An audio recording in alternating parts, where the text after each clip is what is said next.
Mankoba ke-24 nyarioskeun carageurna jalma-jalma ku ngadahar jujukutan sareng ngaleueut cai madrasahna Syed Abdul Qadir tina Toun.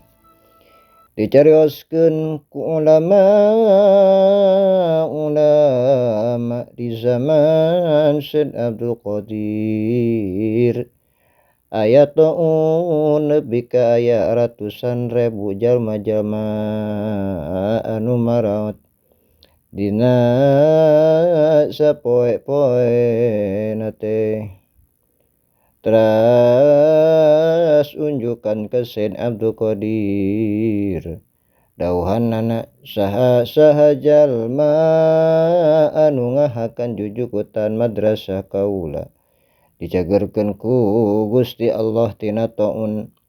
Tina margi seueurna jalma jadi henteu cekap jujukutan pikeun ubarna anu Toun.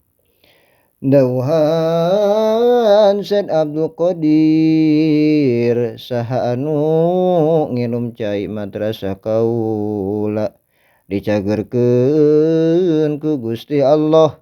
Teras eta jalma ngaleueut tina cai madrasahna sareng sadayana daramang sareng leungit eta Tounna. Masyaallah.